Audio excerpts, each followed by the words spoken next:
So this is Fable. At the beginning of the game you start off as a child, and this gives us the opportunity to let you play various elements of the game in a kind of a much smaller and easier fashion. Fable's all about it kind of interacting with people and allowing you to choose your own path and do good and evil things, and it's all about the kind of the fun of interacting with people in whatever way you want. And when you're a kid at the beginning of the game, we use that to kind of introduce you to into the different concepts. So you've been told that you've got your sister and she's got a birthday, and you've got to go and do good and bad deeds around the world to earn enough money to go and give her a present. So if you go when you go and talk to this kid over here, she's lost her little teddy bear, and she can't remember where it is. If you find it, then you'll get a reward and you can go and buy your sister a present. Now, of course, you don't actually have to go and find that teddy bear. You could go and punch the child, or you could not bother finding her present, or find it and keep it away from her, and those all have different repercussions. And over here we have a guy who's cheating on his wife, and he'll pay you if you keep your mouth shut. So again, you have a kind of a moral choice there, and that's the kind of the thing that we're trying to keep throughout Fable, the idea that you can choose your own path and do things your own way. And also, it's just fun interacting with people in different ways and seeing how they respond to the way you want to interact with them. Up here as well, we have a child who's being bullied by a teenager, and what you can do here is you can either help out the bully and start beating the child up yourself, or you can go and fend off the bully and save the child.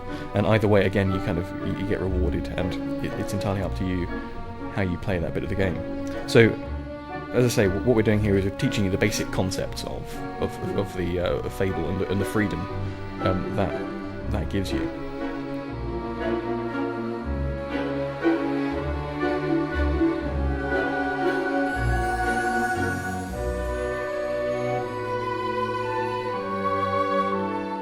Yep, so you found the teddy bear and you can go and give it back to Rosie if you want. After you've finished with Oakvale and you've performed all the different good deeds and you've got enough money to buy your sister a present, various things, the story then kicks off, and some nasty things happen, which then cause you to be taken to this place that you can see here called the Guild, which is where you do all your training, and this is where you actually get turned into a hero. Once you've learnt all your heroic abilities and things, you then start going out on your first quests. One of the problems we've had in the past when playing role-playing games is it's very hard to actually... some people find role-playing games very, very easy, and some people find games very, very difficult, and it's very hard to judge the difficulty level.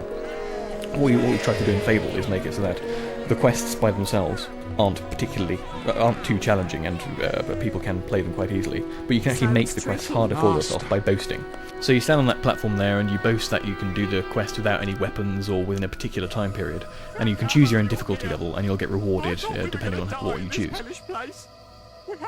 So here we are on our first quest, and because Albion is quite a dangerous place, we've got these traders here who are hiring you to go and take them from one part of Albion to another through a dark and mysterious wood. And these are the kind of quests that you can take if you want to go and earn yourself a bit of money. So you're escorting these traders through Darkwood, and they'll actually respond to what they see you do. So if you go and heroically kill one of these creatures here at Alvarine, they'll start clapping and cheering. They'll respond differently. The combat system in Fable is, we've tried to make it as action-packed and varied as possible.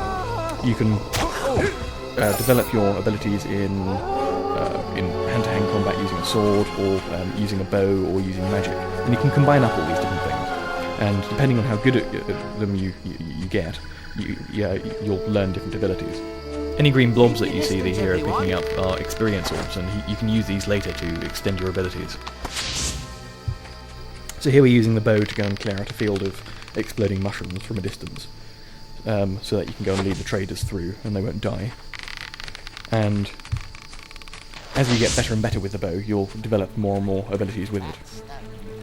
So here we are using some magic again, and again, as you can see, the player is managing to switch between using magic, using the bow, and using melee weapons very, very quickly. So you can develop your own combat style, depending on your particular preferences. And also, depending on what experience you spend on different things, you'll get different magical abilities. I think there are 18 different magical abilities.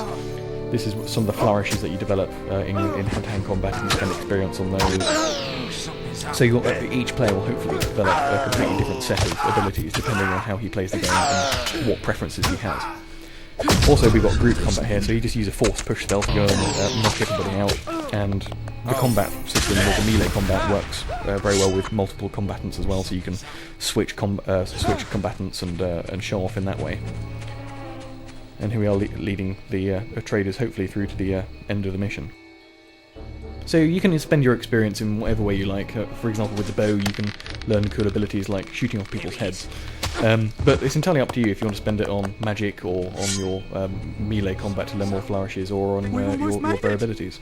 That's right, not long to go now. Some of the creatures in Albion are a little bit more challenging than bandits and little Balverines. You've got the Earth Troll here, and different creatures have different weaknesses and different abilities. And you have to work out how best to defeat them using the combination of abilities that you've developed.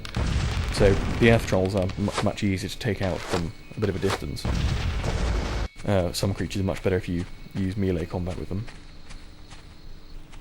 And once you've finished with a particular quest, you can then go back to a town and see how people then perceive you.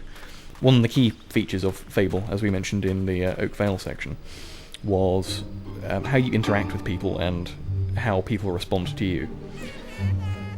A lot of the work that we've put into Fable has been in this simulation of the world. The world is going on while you're on quests and while you're doing various things. So people have their own family lives, they go to pubs to go and get drunk, they go to sleep, they've got children, and you can get involved and immerse yourself in all these different things and see how you want to get involved. I see they're letting the children out of the guild. We have another hero here called Briar Rose, who at this point in the game is much more experienced here than you are. And she's kind of mocking you here. Honestly, And she's telling you that start showing your depending on how much renown you've got, you're top of the people guild leaderboard will and can't get a moment's respect you more or less in the game. At least And you as you don't have get to worry quests, for about high example, renown as you and complete a being quest, you'll followed get everywhere. a trophy which you can then go and show to people and prove how cool you are. So if you kind of carry around a big wasp head around town, people will think that you're a pretty damn good hero because you've been saving them from nasty creatures. Now, one of the other things that ties into is this system of expressions that we've got. Great. Depending on how what you've been doing in the game, you'll learn different ways of interacting with people. So you can flirt with people, you can sneer at people, you can fart at people, you can make various inappropriate sexual advances if you've learnt those particular abilities. All I ask is And a people romantic respond gesture. in a number of different ways, depending on what they perceive you are like.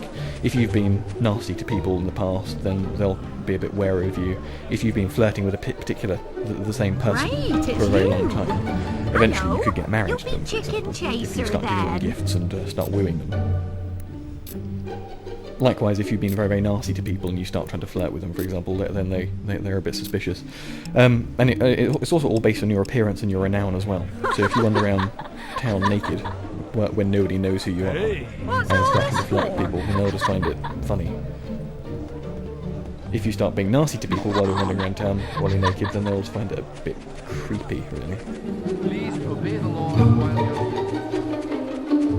But as I say, it's entirely up to you what you do around town, and because you can interact with the social systems that are going on, you can, for example, wander into a school while you're naked, and just to see how children would respond to you. And they find it funny at them. But if you start then kind of sneering at them and being nasty, then they find it a little bit more scary, and they'll be a bit more aware of you in the future.